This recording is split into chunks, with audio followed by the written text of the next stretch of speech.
신명기 31장 7절부터 8절까지 말씀 제가 봉독해 드리겠습니다. 모세가 여호수아를 불러 온 이스라엘의 목전에서 그에게 이르되 너는 강하고 담대하라. 너는 이 백성을 거느리고 여호와께서 그들의 조상에게 주리라고 맹세하신 땅에 들어가서 그들에게 그 땅을 차지하게 하라.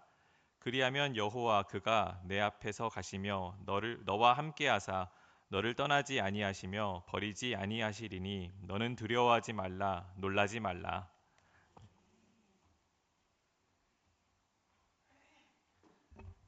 오늘 이 새벽에도 우리 중등부 귀한 찬양과 또 기도와 말씀 봉독에 감사를 드립니다. 박자 맞추기가 아주 어려운 찬양이었는데 이 새벽에 어려운 찬양을 불러주셔가지고 이 아마 또 중등부 고등부는 수준이 이제 조금 높은 부수다 보니까 또 귀한 찬양을 불러줘서 너무너무 감사드립니다. 우리 중등부 이번에도 그 찬양의 가사대로 무너지고 넘어져도 늘 담대히 주님만 따라가는 그런 마음으로 아마 그 수련회 준비하고 있는 것 같은데 이번 우리 중등부 수련회도 은혜 가운데 잘 진행되고 또 우리 교사들 전도사님 힘내시라고 우리 박수 한번 하겠습니다. 네.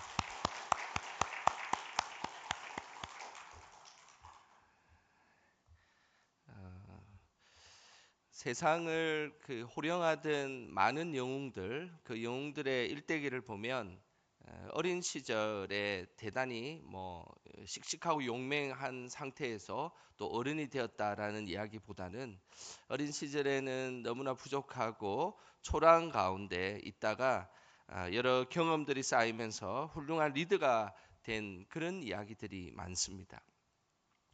한 사람이 차지한 땅 중에서 가장 넓은 땅을 정복한 사람은 징기스칸이라는 사람입니다. 몽골의 그 울란바토르에 가면 이 징기스칸의 기념 동상이 아주 큰 동상이 있는데요. 이 거대한 동상이 있습니다. 사진을 한번 볼까요? 높이가 한 40m 정도 되는 그 스테인레스로 되어 있는 아주 그 웅장한 그런 동상이 그 몽골에 가면 있는데 이 동상을 몽골 사람들이 그 크게 이렇게 만들어 놓은 이유는 몽골 역사에 그리고 어찌 보면 세계 역사에 아주 자랑스러운 인물이며 그리고 거대한 왕국을 이루었던 그런 사람이기 때문입니다. 전 세계 역사에 기억되는 이 징기스칸의 어린 시절은 어떤 어린 시절을 보냈을까요? 벤 호르위츠라는 사람이 쓴 최강의 조직이라는 책에 보면 징기스칸의 어린 시절이 잠시 언급되고 있는데 이런 내용이 있습니다. 어린 시절의 징기스칸은 개를 무서워했으며 아주 사소한 일에도 잘 울었다라고 기록되어 있습니다. 하지만 나중에 징기스칸의 이름처럼 하늘이 준 권위를 가진 자라는 이름을 가지면서 세계 최강의 조직을 가진 그런 리더가 되었다라고 이 책은 이야기하고 있습니다. 세계를 호령했던 징기스칸, 사실은 그 영향으로 우리나라도 영향을 받았고 그리고 아마 한 개인이 땅을 차지한 땅 중에 징기스칸만큼 큰 땅을 차지한 세계 역사는 아마 지금까지도 없고 앞으로도 쉽지 않을 거라 생각이 듭니다. 몽골 초원을 다니며 누렸던 그 역시도 어린 시절에는 개만 보면 무서워서 이렇게 그 숨기도 하고 도망가기도 했다라는 기록이 있습니다. 그리고 어린 시절에는 마음이 연약하여서 사소한 조그마한 어려운 일이 있으면 울기도 하고 그렇게 연약했던 그 모습이 있었습니다. 하지만 10대를 거치고 어른이 되면서 징기스칸이라는 이름을 갖게 되었고 그 징기스칸이라는 이름처럼 하늘이 준 권위를 가진 자, 자신의 힘으로 그 일을 감당하는 것이 아니라 하늘이 준 권위를 갖고 살아간다라는 자신의 정체성을 다시 깨달은 이후에 그는 몽골 제국 그리고 또 세계를 이끄는 그는 리더가 되었던 것입니다. 수많은 전투를 벌였지만 자신의 야욕을 위해 전투를 치른 것이 아니라 하늘의 명령이라 생각하며 전투를 치른 것입니다. 뭔가 전투를 치르고 어떤 일을 하는데 자신의 그 마음가짐이 좀 다른 모습으로 전쟁을 치렀던 것이죠. 저 전쟁에서 내가 이겨야지, 우리 부족을 살려야지, 우리 몽골 제국을 위대한 제국으로 만들어야지, 이런 마음으로 갔던 것이 아니라 하늘의 명령이다라고 생각하고 그 명령을 준수하는 것이 중요하다라는 그런 목적으로 전 세계에 전쟁을 치루었던 징기스칸, 그는 세계 최대의 땅을 정복한 위대한 인물임에 틀림없습니다. 우리도 살아가다 보면 지난 세월들을 보면 우리는 연약할 때가 많았고 부족할 때가 많았습니다. 그러나 믿음의 사람들은 늘 하나님이 동행하고 계시고, 그리고 우리의 신분이 이 땅의 신분이 아니라 하나님 나라의 백성이다라고 고백하게 될 때 우리는 이 땅에 담대하게 살아갈 수 있게 되는 것입니다. 늘 하나님 나라의 백성임을 잊지 않고 살아가므로 이 땅에 우리의 삶도 늘 담대함으로 살아가기를 주님의 이름으로 축복합니다. 계속해서 다음 세대 여름 행사를 위한 특별 새벽기도 진행되고 있는데, 월요일에는 아브라함이 이삭에게 믿음의 유산을 남겨주었던 말씀을 나누었고, 또 어제는 야곱이 요셉에게 믿음의 유산을 남겨주었던 말씀을 나누었습니다. 오늘은 이제 모세가 여호수아에게 믿음의 유산을 남겼던 내용을 살펴보면서 은혜를 나누어 보려고 합니다. 하나님은 한 개인이 모든 일을 다 하는 것을 원하지 아니하십니다. 아무리 큰 업적을 가지고 있더라도 어느 시점에 되면 이제 그 다음 세대에게 그 일을 물려주어야 합니다. 혼자서 그 모든 일들을 가지고 행하려고 하다가는 어느 순간에 큰 어려움에 처하게 됩니다. 다윗도 통일 왕국을 이루며 이스라엘 역사의 최고의 전성기를 이루었지만, 그는 하나님이 원하신 일이라 생각했던 성전을 지으려고 했지만 성전을 짓지 못했습니다. 그 다음 세대인 솔로몬이 성전을 짓게 되었던 것이죠. 오늘 본문에 등장하는 모세도 마찬가지입니다. 출애굽을 시켰고, 그리고 40년이라는 아주 긴 세월 동안 광야의 그 길을 하나님과 동행하며 인도하였지만 정작 도착해야 될 약속의 땅에까지는 들어가지 못했습니다. 이제 약속의 땅에서 행해야 될 일은 그 다음 세대인 여호수아에게 바톤을 넘겨주어야 했던 것입니다. 이처럼 한 사람이 할 수 있는 것은 늘 한계를 가지고 있습니다. 그것을 다 그 세대에 다 이룰 수는 없습니다. 그 세대에 최선을 다해서 이루고 난 뒤에 그 다음에는 또 이제 다음 세대에게 그 일을 행할 수 있도록 기반을 마련해 주는 것, 이것은 참으로 귀한 일임에 틀림없습니다. 혼자서 모든 것을 감당하고 끝까지 혼자서 그 일을 하게 되면 갑작스러운 질병에 걸리거나 어려움에 닥치게 되면 그 하나님의 일이 멈추는 일들이 많이 생기게 되어 있습니다. 우리 교회도 여러 사역들이 펼쳐지고 있는데 그 사역들이 멈추지 않고 세대 세대마다 계속 이어지기를 주님의 이름으로 소망합니다. 모세도 이제 광야 40년 생활을 마치고 하나님의 부르심의 때가 찾아왔습니다. 그러면서 그의 후계자 여호수아에게 하나님의 사역을 전수하는 시간을 가졌습니다. 세대 세대를 이어 하나님의 일이 이어지면서 이제 모세는 그 일이 계속해서 이어져서 하나님의 역사가 이어지기를 기대하는 마음으로 여호수아를 불렀습니다. 그리고 나서 믿음의 유산을 전수하는 시간을 가졌는데 오늘 7절에 그 내용이 나옵니다. 우리 7절 말씀 같이 함께 읽어보겠습니다. 모세가 여호수아를 불러온 이스라엘의 목전에서 그에게 이르되 너는 강하고 담대하라. 너는 이 백성을 거느리고 여호와께서 그들의 조상에게 주리라고 맹세하신 땅에 들어가서 그들에게 그 땅을 차지하게 하라. 모세가 다음 세대 여호수아에게 믿음을 전수하면서 가장 먼저 했던 말이 있습니다. 그 말은 강하고 담대하라라는 말입니다.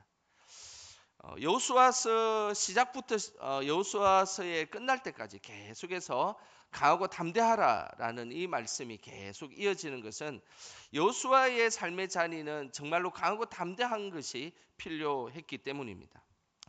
강하고라는 이 단어는 히브리어로 하자크라는 단어를 쓰는데, 이 하자크라는 이 단어는 단단히 매다, 꽉 붙들려 있다라는 그런 표현입니다.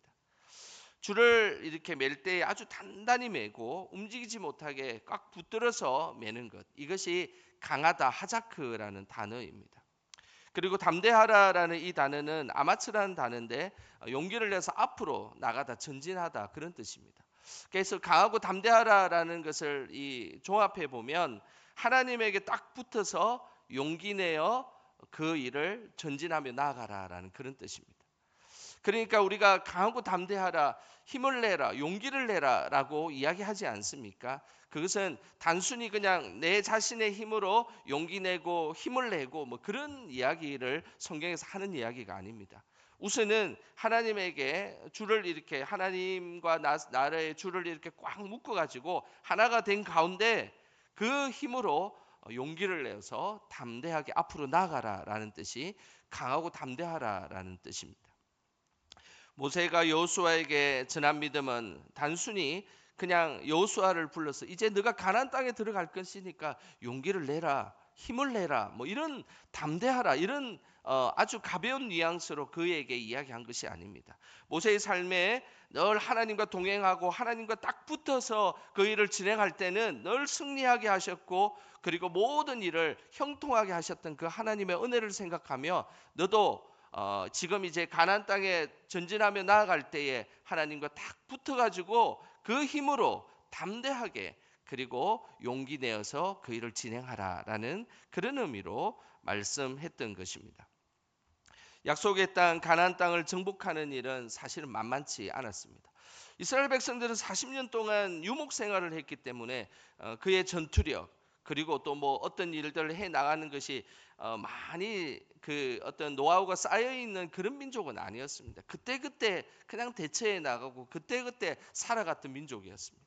그러나 가나안 땅은 수천 년 동안 토착된 민족이기 때문에 그 땅에서 전쟁과 여러 가지 문화들이 계속해서 축적된 문화를 가지고 있는 땅이 바로 가나안 땅이었습니다.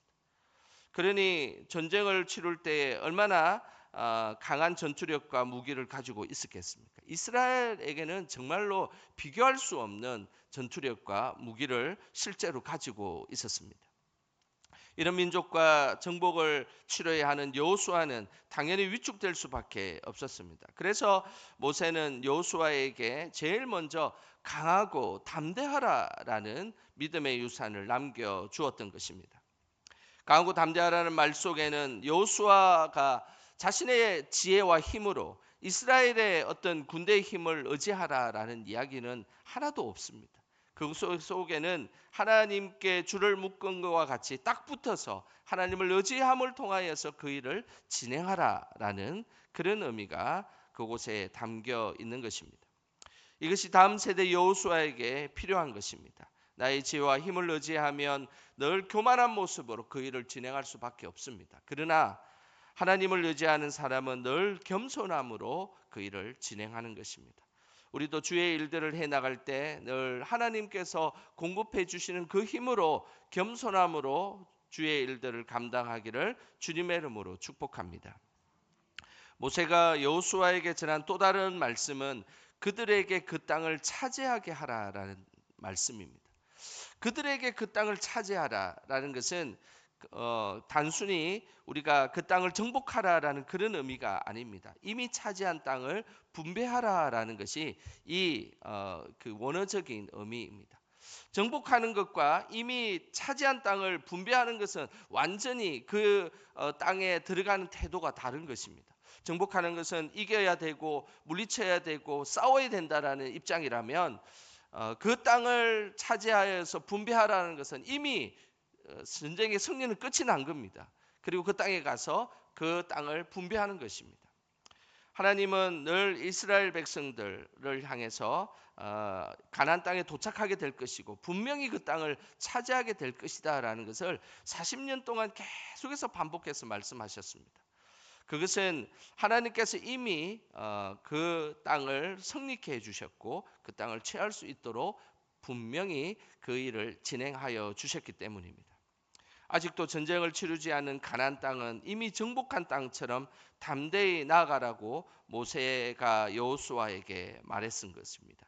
그 말의 그 이유는 그 다음 절 8절에 그 이유가 명확하게 나옵니다.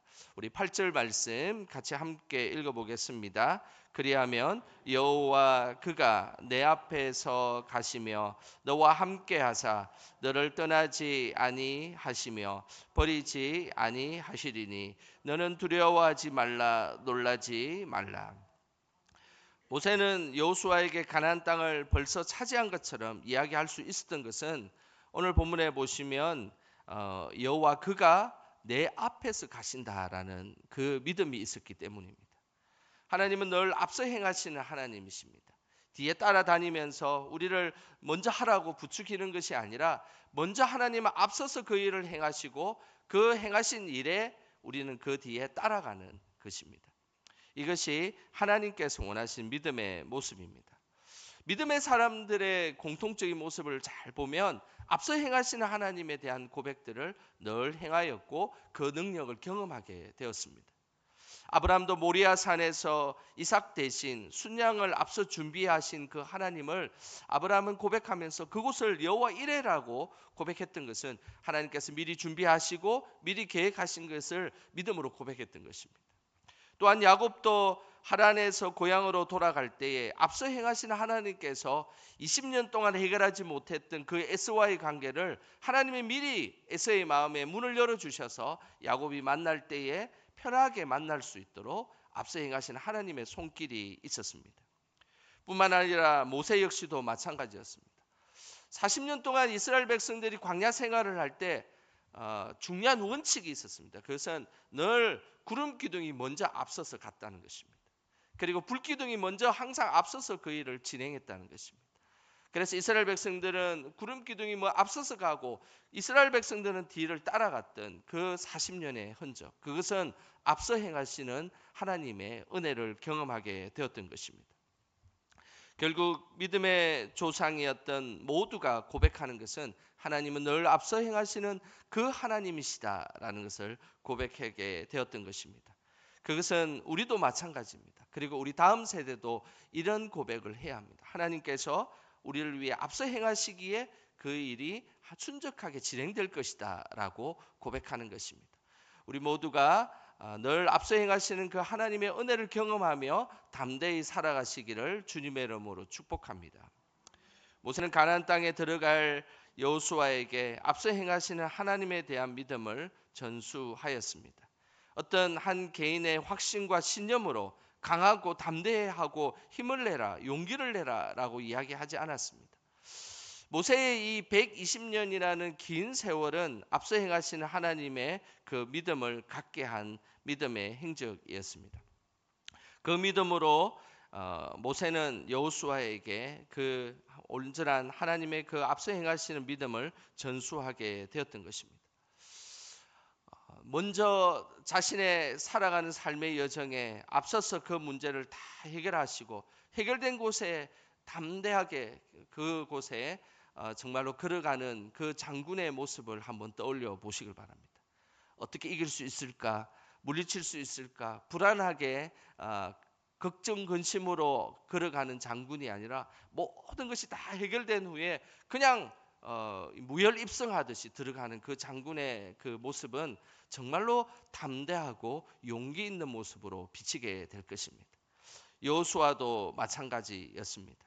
하나님께서 가나안 땅의 모든 일들을 다 해결해 주셨고 그리고 자신은 그냥 발자국을 내딛기만 했던 그 여호수아의 삶, 그 삶은 정말로 앞서 행하신 하나님을 충분히 고백할 수 있는 그런 삶이 되었던 것입니다.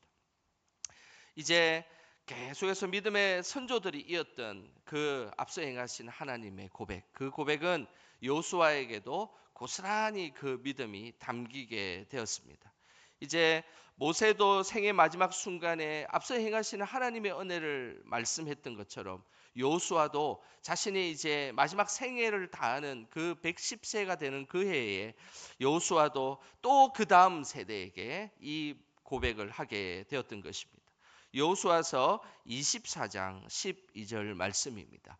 우리 같이 한번 읽어보겠습니다. 내가 왕벌을 너희 앞에 보내어 그 아모리 족속의 두 왕을 너희 앞에서 쫓아내게 하였나니 너희의 칼이나 너희의 활로서 이같이 한 것이 아니며. 여호수아도 이제 110세에 죽기 직전의 모습이 여호수아서 24장에 그 모습이 나옵니다. 그때에 모세에게 받았던 그 믿음을 이제 여호수아도 체험하게 되었고 살아갔고, 그리고 또 여호수아도 이제 또 그 다음 세대에게 고백하고 있는데, 그것은 내가 왕벌을 너희 앞에 보내어. 이 왕벌은 하나님의 권능과 능력을 의미합니다. 하나님의 권능과 능력이 너희 앞에 보내어서 이 아모리 족속, 그 가나안 족속 두 왕을 너희 앞에서 쫓아내게 했는데, 오늘 고백하기를 너희의 칼이나 너희의 활로 이같이 한 것이 아니다라고 여호수아도 동일하게 고백하고 있었던 것입니다. 전쟁을 승리케 하셨던 그 하나님은 나의 활과 칼로 전쟁을 승리케 한 것이 아니라 왕벌과 같이 하나님의 권능이 먼저 앞서 행하셔서 그 왕들을 다 물리쳤다라고 그렇게 고백했던 것입니다. 그러면서 여호수아도 평생에 경험했던 그 은혜를 또 다른 다음 세대에게 그런 하나님을 은혜로 살아, 그 하나님의 은혜로 살아가라라고 고백하게 되었던 것입니다. 매일 살아가는 우리의 삶은 항상 처음 겪는 날들입니다. 어제도 보니까 우리 전농동 38도, 39도까지 올라가고, 보니까 온 나라가 40도 넘는 곳까지 있었던 기온이 있었습니다. 그러면서 기상 관측이 이래로 7월 달에 이렇게 더운 적이 없었다라고 그렇게 뉴스에 나온 것을 보았습니다. 이건 뭘 의미하겠습니까? 우리가 살아가는 우리의 날들은 항상 새로운 날들입니다. 우리가 지금까지 경험했던 날들로 살아가는 것이 아니라 또 오늘 하루도 새로운 날들이 기다리고, 우리의 현 세대도 늘 새로운 날을 살아갑니다. 그러면서 경험이 적은 다음 세대들은 미래에 대한 불확실성으로 인하여서 어쩌면 우리의 기성세대보다 더 불안한 가운데 살아갈 수밖에 없는 환경임에 틀림없습니다. 이런 다음 세대에게 필요한 것이 무엇이겠습니까? 그것은 앞서 행하시는 하나님에 대한 믿음입니다. 그 다음 세대들이 앞서 행하시는 그 하나님의 믿음으로 이 땅을 살아간다면 얼마나 담대하게 그 믿음으로 살아갈 수 있겠습니까? 우리는 기도해야 될 것입니다. 우리에게 앞서 행하셨던 그 하나님의 은혜를 우리에게 경험하게 하셨던 것처럼 우리의 다음 세대도 또 그 다음 세대도 앞서 행하시는 그 하나님으로 담대히 살아가게 하는 것, 이것이 믿음의 세대에게 필요한 하나님의 은혜임을 우리는 늘 고백해야 되는 것입니다. 우리 세대뿐만 아니라 다음 세대까지 늘 앞서 행하시는 그 믿음으로 담대히 살아가며, 그리고 하나님 앞에 영광 돌리는 우리 영광의 모든 지체들 되기를 주님의 이름으로 축원합니다.